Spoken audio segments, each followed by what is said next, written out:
Cette vidéo s'adresse à tous ceux qui découvrent ou veulent découvrir l'univers du streaming, et pour ça je vais essayer de vous expliquer déjà ce que c'est, tout simplement, comment ça fonctionne, les termes un peu compliqués que j'utilise des fois. Vraiment, le but de cette vidéo c'est de faire en sorte que ceux qui sont intéressés par ce milieu puissent le faire sans être en manque de connaissances. Bonjour à tous, j'espère que vous allez bien, je suis Zepa et pour ceux qui me découvrent, sachez que je sors une vidéo chaque mercredi et chaque dimanche aux alentours de 17 h, et le but de toute cette vidéo, c'est de vous aider à améliorer votre stream, que ce soit avec des tutos, des reviews ou des conseils plus généraux comme aujourd'hui. Et sachez que vous pouvez aussi me retrouver sur Twitch les mardis, jeudis, dimanches à partir de 19 h. On fait beaucoup de just chatting, donc si vous voulez venir discuter soit des sujets de vidéo, soit de tout autre sujet, n'hésitez pas à venir. Mais le sujet que je préfère, c'est quand même bien entendu le sponsor de la chaîne, Own, et plus particulièrement leur plugin OBS Own Pro. En effet, grâce à ce plugin, vous pourrez avoir accès à plus de 300 packs d'overlay et d'alertes qui s'installeront en un clic sur OBS. Mais c'est pas tout, vous aurez aussi accès à une banque de musique libre de droit que vous pourrez utiliser pendant vos streams. Ça vous évitera de vous faire ban. Donc si l'une de ces choses vous intéresse, n'hésitez pas à cliquer sur le lien en description. C'est bien sûr un lien affilié, donc je toucherai une petite commission qui aidera beaucoup la chaîne. Merci et bonne vidéo.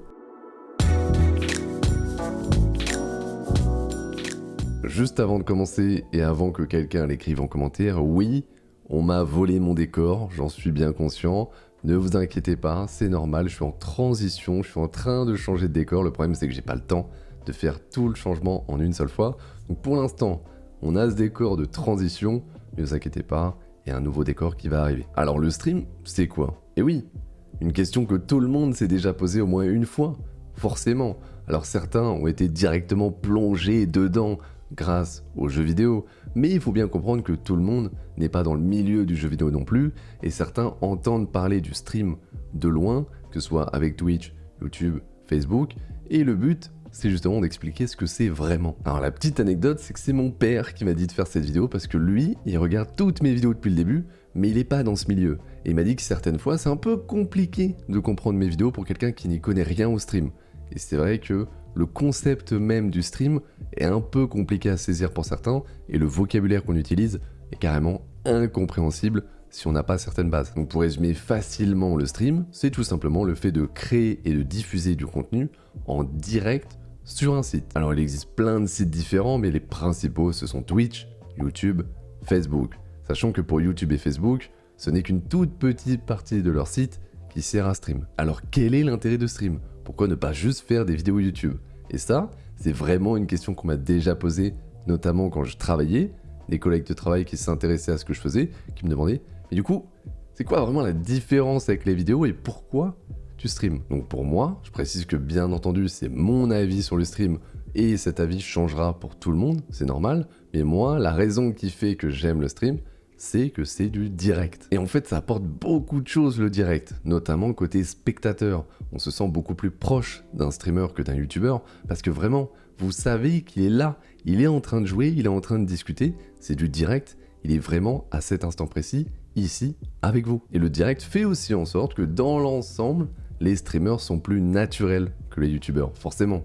Il n'y a pas de texte, il n'y a pas de montage, tout est improvisé, donc même en tant que spectateur, ça, c'est vraiment agréable. La plupart des spectateurs, qu'on appelle viewers, ils viennent sur un stream juste pour discuter, que ce soit avec le streamer ou avec d'autres viewers sur le chat.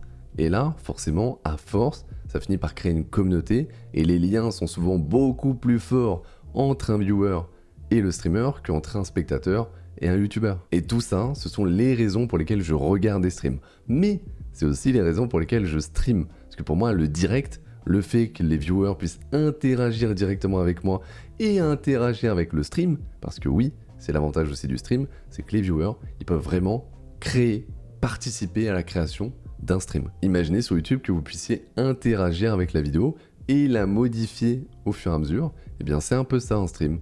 Les spectateurs ont un réel impact dessus. Voilà, je pense que j'ai déjà bien décrit ce qu'est le stream pour moi et surtout pourquoi je le regarde et pourquoi j'en crée.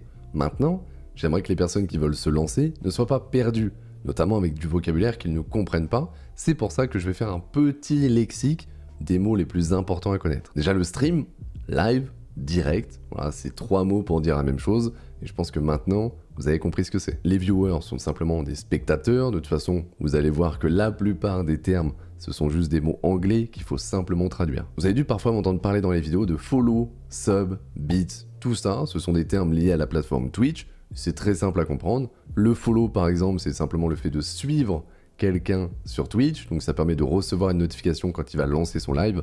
C'est exactement la même chose que l'abonnement sur YouTube. Le sub, par contre, c'est un abonnement payant sur Twitch que vous payez soit 5 €, 10 €, 25 €. Et l'intérêt, c'est qu'une partie de ces revenus va directement aux streamers. Il faut savoir que c'est la source de revenus principale des streamers Twitch aujourd'hui. Les bits, là, c'est simple. C'est la monnaie sur Twitch. Vous en achetez et vous la donnez aux streamers que vous voulez. C'est une deuxième façon de donner de l'argent aux streamers. Je fais un tout petit aparté parce que certains doivent se dire mais pourquoi on donne de l'argent aux streamers comme ça? C'est vrai que si vous êtes habitué à YouTube, vous devez trouver ça bizarre. Mais en fait, c'est dans la culture du stream. Ça a toujours été comme ça. Et sur Twitch, c'est notamment le fait que les pubs ne rapportent quasiment rien.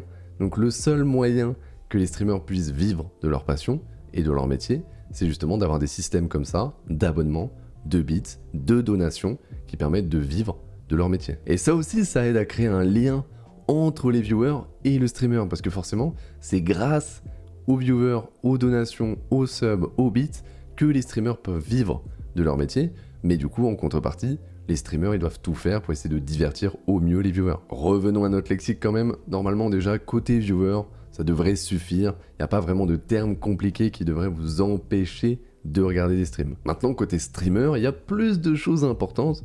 Notamment, déjà, il faut commencer par un logiciel de stream.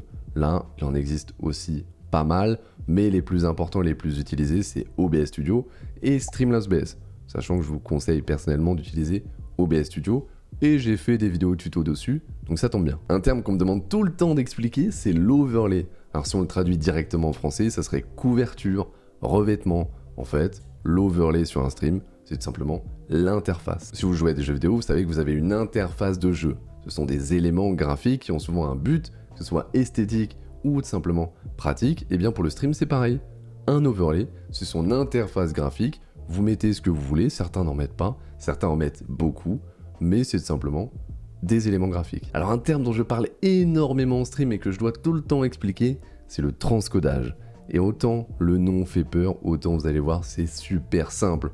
Le transcodage, c'est simplement ceci.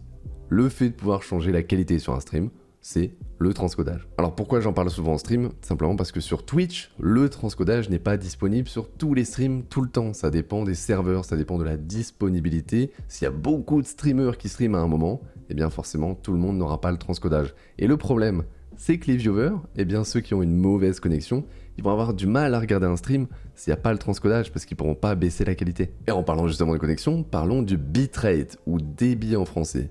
C'est simplement une option sur votre logiciel de stream qui détermine la quantité d'informations que vous allez envoyer pour faire le stream. Donc plus vous en envoyez, plus la qualité sera bonne, mais plus ça vous consommera de connexion internet et plus ça en consommera aux viewers qui vous regardent. Donc faites attention, il faut pas trop en mettre. Alors je vous ai dit que Twitch est un site de stream, mais ça ne veut pas dire qu'il n'y a que du direct dessus. Il y a aussi ce qu'on appelle des VOD. Ça veut dire vidéo on demand, donc vidéo à la demande. Ce sont juste les rediffusions des streams. Twitch les sauvegarde pendant une certaine période. Ça permet aux viewers qui ont loupé un stream de le regarder après coup avec le chat en plus en différé, donc c'est plutôt sympa. Et les derniers termes que vous allez souvent entendre et pas toujours comprendre à mon avis au début, ce sont les hosts et les raids. Alors le fait de host un streamer, ça veut dire que lorsqu'on va sur votre chaîne, ce n'est pas votre stream qui est affiché, mais celui de quelqu'un d'autre. Alors, le but, c'est simplement de faire en sorte que quand vous allez finir votre stream, au lieu de laisser vos viewers sur une page vide où il ne se passe rien, eh bien vous allez hoster un autre streamer et donc envoyer vos viewers sur son stream. Comme ça lui fera plaisir et vos viewers ils vont pas rester sur une page vide. Alors la différence entre host et raid, elle est très simple. Le host, vous remplacez votre stream par celui de quelqu'un d'autre, mais vous restez sur votre page, alors que le raid, vous envoyez tous vos viewers sur la page d'un autre streamer.